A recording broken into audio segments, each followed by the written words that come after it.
Ralph Green, an elderly guy, was undoubtedly a strange character in the little, always dusty hamlet of San Miguel. Standing at a respectable 75, he was a live, breathing reminder of a time long since past. Time was evident in his worn face, which was rimmed with lines that recounted stories of a life full of many adventures. He had seen the world change in ways that frequently caused his creased forehead to furrow in confusion. With new fancy gadgets and shifting social mores that looked alien to his conventional sensibilities, the once slumbering village had gradually modernized. He lived by himself in a run-down adobe home on the outskirts of town. The house, a crumbling structure that seemed on the verge of giving way to the elements at any moment, was surrounded by a trove of relics from his past. In one corner, a collection of yellowed photographs were haphazardly stacked. Each photo held a memory, perhaps a long-lost family gathering, or a moment of simple joy from years gone by. Nearby, rusted tools lay discarded, remnants of a time when he was more physically active and had used them for various odd jobs around the property and the shelves that line. The walls were filled with an array of glass jars, each containing a carefully preserved insect. Ralph had been fascinated by bugs since he was a young boy. This passion had led the townsfolk to affectionately nickname him Alista Little. Did anyone know that his latest discovery would turn out to be far more significant than just another addition to his already extensive collection? It all commenced on one oppressively sweltering afternoon. The sun beat down mercilessly on the town and the air was thick. And still Ralph, sitting on his rickety porch as he often did, suddenly felt an unusual itch on his shoulder. With a reflexive motion, he reached up to scratch it. To his utter astonishment, his fingers encountered a strange iridescent bug clinging tenaciously to his skin. The insect was truly a sight to behold. Its body shimmered with a memorizing blend of hues, deep emerald greens, and rich lustrous golds that seemed to catch and reflect the sunlight in the most extraordinary way. Its wings were adorned with intricate patterns that bore an uncanny resemblance to ancient hieroglyphs, as if they were inscribed with secrets of a long-forgotten civilization. Intrigued to no end, Ralph carefully, almost reverently, captured the bug. He retrieved one of his glass jars from the house, gently placed the bug inside, and then, with a practiced hand, labeled it with the exact date, June 10th, 20XX, and the location of its discovery on my porch, San Miguel. Over the ensuing few days, Ralph began to feel decidedly unwell. A fever slowly crept up on him, starting as a mild warmth and gradually intensifying. Along with the fever came chills that made his old bones shudder. His cough, initially a minor annoyance, soon became persistent, racking his body with each hack. His skin, which had once had a healthy sun-kissed complexion, now took on a pale, almost ghostly translucent appearance. To make matters worse, a peculiar rash began to develop.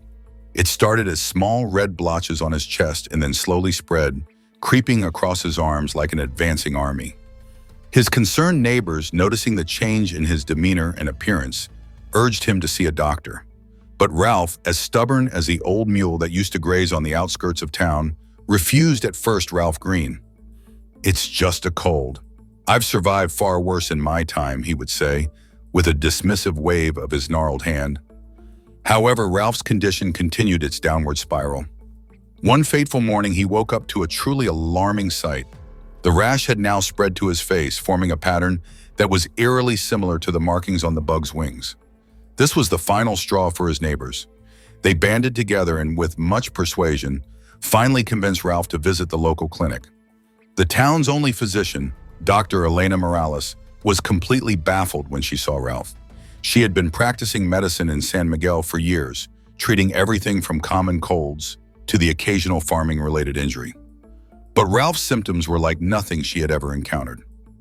The rash, which had now spread all over his body, was unlike any allergic reaction or skin disease she knew.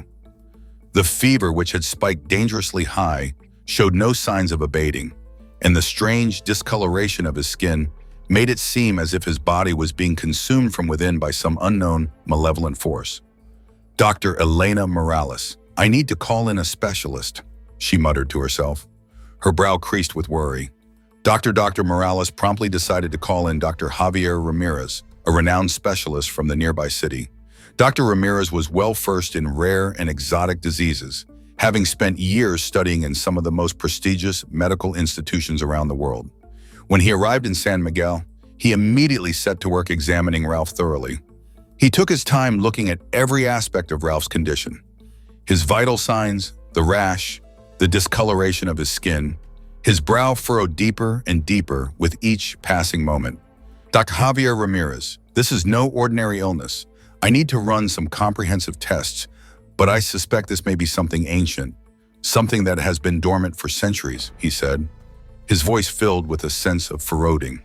The doctors then took samples of Ralph's blood and skin.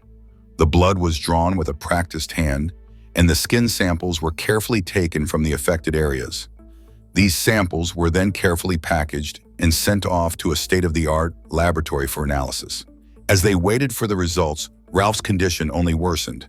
He began to experience vivid hallucinations. In his fever-induced delirium, he saw shadowy figures lurking in the corners of his room. These figures seemed to move in a strange, undulating way, as if they were not of this world. He also heard whispers in a language he couldn't understand, a language that seemed to come from deep within the earth. He would often mutter about dreams in which he was wandering through a vast, dark tomb. The tomb was filled with mummified bodies, their shriveled forms a testament to the passage of time. Strange, glowing symbols adorned the walls of the tomb, casting an otherworldly light. Finally, after what seemed like an eternity, the lab results came back. They confirmed Dr. Ramirez's worst suspicions.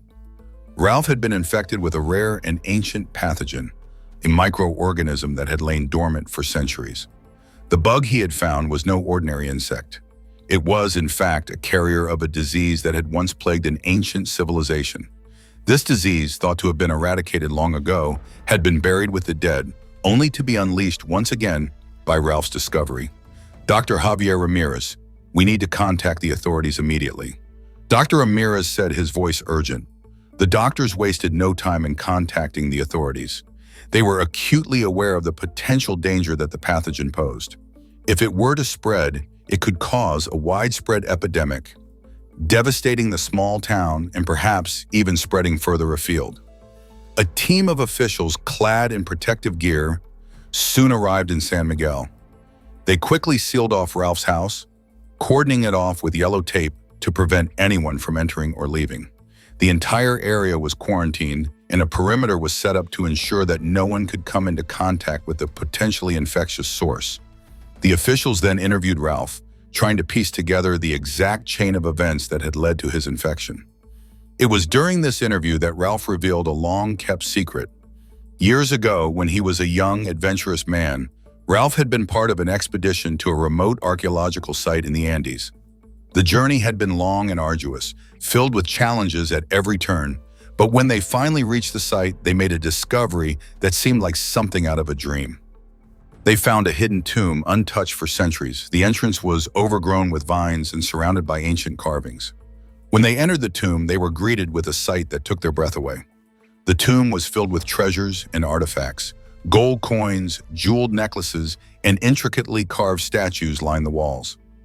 In the center of the tomb, there was a mummy, perfectly preserved. Its body was adorned with gold and jewels, a sign of its importance in the ancient civilization. Driven by greed, Ralph had stolen a small amulet from the mummy's chest. The amulet was small but exquisitely crafted, with strange symbols engraved on its surface. He had believed it to be a valuable trinket that he could sell for a fortune. He had kept it hidden ever since, never daring to speak of it to anyone. The officials were stunned when they heard Ralph's confession. They realized that the bug Ralph had found was no ordinary insect. It was a guardian, a creature placed in the tomb to protect the mummy and its treasures. By disturbing the tomb and stealing the amulet, Ralph had unwittingly unleashed the pathogen that had been lying dormant for centuries. The officials immediately launched a search for the amulet. They knew that returning it to the tomb was their only hope of putting an end to the curse. After a thorough search of Ralph's house, they finally found it hidden in a dusty box in his attic. The amulet's surface was covered in the same strange symbols as the bug's wings, a clear indication of its connection to the ancient curse. With the amulet in hand, they set off on a perilous journey back to the tomb in the Andes. They were accompanied by a team of archaeologists and scientists, all of whom were determined to right the wrong that had been committed. The journey was fraught with danger. The path to the tomb was steep and treacherous, with narrow mountain passes and unpredictable weather. But they pressed on, driven by a sense of duty and the knowledge that the fate of Ralph in the town of San Miguel depended on their success. When they finally reached the tomb, they entered with a sense of solemnity. They carefully placed the amulet back on the mummy's chest, as if they were returning a long-lost heirloom. Then they sealed the tomb once more, using a mixture of ancient techniques and modern materials to ensure that it remained undisturbed. As the tomb was sealed, a remarkable thing happened. Ralph's condition began to improve. The rash, which had covered his body for so long, started to fade. His fever, which had been burning so hot, finally broke and the hallucinations that had plagued him for days ceased. It was as if the curse had been lifted and the ancient pathogen had returned to its long, slumbering state. Ralph, though physically healed, was forever changed by the experience. He had learned a hard-earned lesson, that some things are better left undisturbed, that the past holds secrets that should remain buried. He returned to his quiet life in San Miguel, his collection of bugs now a constant reminder of the dangers of curiosity and greed. And so the story of Old Man Ralph Green became a cautionary tale in the town of San Miguel. It served as a reminder to the people that the past is not always as distant as it seems, and that some treasures, whether they be material or historical, are best left untouched.